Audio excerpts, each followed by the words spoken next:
साहेब, विद्यार्थ्यांच्या मागणीला मोठं यश आलंय. केंद्रीय शिक्षण मंत्र्यांचा राजीनामा झालाय. 33 दिवसानंतर हा राजीनामा येतोय पहिल्या मागणीनंतर. काय पहिली प्रतिक्रिया आहे? सरकार झुकलं असं वाटतंय? कारण सकाळीच तुम्ही म्हणलं होतं की राजीनामा घेणार नाहीत, मोदी शहा अडचणीत. प्रश्न असा आहे की हा राजीनामा पंतप्रधानांनी मागितलाय असं कुठंही वक्तव्य नाहीये. हा राजीनामा असणारा धर्मेंद्र प्रधान यांनी स्वतःहून दिलाय असं त्याच्यामधलं त्यांच्या पत्रामधनं भासतंय. एक भाग.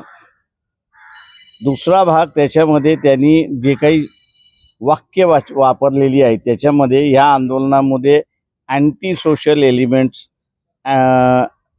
अँटी देश एलिमेंट्स जे आहेत ते घुसतात आहेत आणि म्हणून मला सर राजीनामा द्यावा लागतोय. कुठेही माझ्या अकर्तृत्वामुळे 22 जणांनी आत्महत्या केली याच्याबद्दल त्या पत्रामध्ये कुठेही खंत नाही. तिसरी गोष्ट त्याच्यामधली जी काही भाषा वापरलेली आहे त्या भाषेवरनं असं दिसतंय की कोणीही आंदोलन करू नये, आम्ही जे करू तीच पूर्व दिशा यापुढे राहील असं त्यांचं वक्तव्य शेवटच्या पॅराग्राफमध्ये अशी परिस्थिती आहे. त्यांनी कुठेही पोलिसांनी केलेल्या अमानुष अत्याचाराचा, लाठीचार्जचा कुठेही उल्लेख नाही आहे किंवा त्यांच्या पत्रामध्ये ह्या लाठीचार्जचा असताना चौकशी होणार, जे पोलीस दोषी आहेत त्यांच्यावरती कारवाई होणार याचाही कुठे आपल्याला त्या ठिकाणी उल्लेख दिसत नाही आहे. किंवा ज्या सेंट्रलाइज परीक्षेचा निकाल झालाय, सेंट्रलाइज परीक्षा घेऊन निकाल देण्यात आलेला आहे, त्यातून हे सगळे प्रश्न उद्भवतात आहेत आणि म्हणून आम्ही ह्या सगळ्या सिस्टममध्ये आम्ही बदल करू किंवा आम्ही जी असणारी मागणी करतोय की पूर्वी शिक्षण हा राज्याचा विषय होता, तो केंद्राचा नव्हता. तोपर्यंत शिक्षणामध्ये कुठेही गडबड झालेली आपल्याला दिसत नाही. परंतु सेंट्रलाइज झाल्यानंतर एक मनी मेकिंग इंडस्ट्री म्हणून मोठ्या प्रमाणात त्या झाली. कारण का परीक्षा घ्यायची असेल तर 500 रुपये कुठली तरी एक इन्स्टिट्यूशन आणि 22 लाख विद्यार्थी मल्टिप्लाइड बाय 500 असं जर हिशेब केला तर त्या संस्थेला किती मिळाले आपण त्या ठिकाणी बघा. हे सेंट्रलायझेशन फक्त मनी मेकिंग इंडस्ट्री झालेलं आहे आणि म्हणून तुम्ही नीट हे बरखास्त करणार का? सेंट्रलाइज एक्झामिनेशन यापुढे होणार नाही. जुनी पद्धत जी होती एज्युकेशनची ती राज्याचाच विषय राहील का? आणि पंतप्रधान स्वतः या 22 विद्यार्थ्यांची जी आत्महत्या केलेली आहे त्याच्याबद्दल दुःख व्यक्त करणार का? किंवा आत्ता असणारं जसं विद्यार्थ्यांच्या संघटनेच्या वतीने कॉम्पेन्सेशनचा मुद्दा हा आल्याशिवाय आम्ही आमचं आंदोलन मागे घेणार नाही असं जे काही वक्तव्य आलेलं आहे किंवा हळूहळू येत चाललेलं आहे किंवा सिस्टम बदलण्याच्या संदर्भातलं काय त्याच्याबद्दल सरकार बोलणार नसेल तर मग आपण आंदोलन मागे का घ्यावं? ही जी चर्चा सुरुवात झालेली आहे ती मी असताना मानतोय की सरकारमध्येच कुठेतरी विचारविनिमय झालाय आणि राजीनामा आलाय असं दिसत नाही. मला असं दिसतंय की धर्मेंद्र प्रधान यांनी स्वतःहूनच राजीनामा देऊन आगीमध्ये तेल ओतण्याचं कामकाज त्या ठिकाणी केलंय असं मी त्या ठिकाणी मानतोय.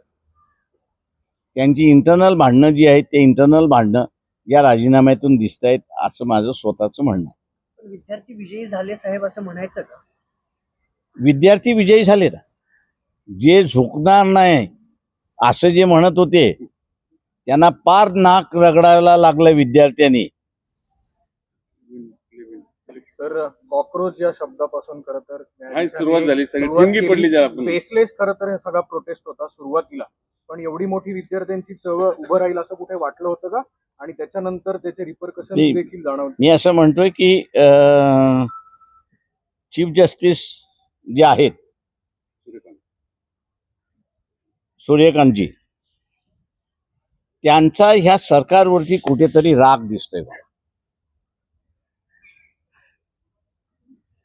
आणि एकदा नाही तर त्यांनी दोनदा चिथावणी दिली असं माझं स्वतःच म्हणणं आहे. पहिल्यांदा कॉक्रोच हा शब्द वापरून आणि दुसऱ्यांदा लाठीचार्ज झाल्यानंतर आम्हाला व्हिडिओज बघायचे नाहीत. हे जे वक्तव्य आहे हे माझ्या दृष्टीने कॅल्क्युलेटेड वक्तव्य असं मी त्या ठिकाणी मानतोय. आणि सरकारच्या विरोधात विद्यार्थ्यांनी कुठेतरी गेलं पाहिजे असं मला स्वतःला तरी वाटतंय. आणि म्हणून चीफ जस्टिसचे आम्ही जाहीर आभार मानतो की जो झुकणार नाही असं म्हणत होता त्याला विद्यार्थ्यांनी पार नाक रगडवायला लावलं अशी असणारी परिस्थिती. एज्युकेशन सिस्टीम मध्ये आता काही फरक पडेल का? कारण तुम्ही म्हणतायत की मोदींनी तो राजीनामा घेतलेला नाही, धर्मेंद्र प्रधानांनी तो स्वतःहून दिलेला आहे. इथून पुढे तरी विद्यार्थ्यांना त्या आंदोलनाला यश होईल, पण एज्युकेशन सिस्टीमचं काय? मी अजून म्हणालो की ते जे आंदोलनकर्ते जे आहेत म्हणजे मला जे तिकडनं जी काही माहिती येते त्याच्यावरनं की कॉम्पन्सेशनचा मुद्दा आणि परीक्षेमधल्या सुधारणा याच्याबद्दल सरकार काहीच बोलायला तयार नाही. धर्मेंद्र प्रधानाचं पत्र सुद्धा त्याच्याबद्दल काहीच बोलत नाही. त्याच्यामुळे आपण माघार का घ्यावी असा असणारा प्रश्न, त्यांच्यामधली असणारी चर्चा ही बाहेर पडत चालली. तुम्ही अभिजित दिपकेंना म्हणाल का की आता माघार घेऊ नका म्हणून? कारण एज्युकेशन नाही, हा त्यांनी घ्यायचा निर्णय आहे. ते जे निर्णय घेतील त्यांच्याबरोबर आम्ही आहोत. आम्ही असं सांगू की आम्ही मुंबईचा बंद सुद्धा केला, तो त्यांच्या पाठिंब्यासाठी केला. आता असणारं जे आहे ते विद्यार्थी जे निर्णय घेतील त्याच्याबरोबर वंचित बहुजन आघाडी राहील एवढं मी सांगतो. पण विद्यार्थ्यांना तरी आवाहन कराल का एज्युकेशन सिस्टीमसाठी की तुम्ही हे आंदोलन सुरू ठेवा म्हणून? तो त्यांनी निर्णय घ्यायचा. विद्यार्थ्यांनी निर्णय घ्यायचा.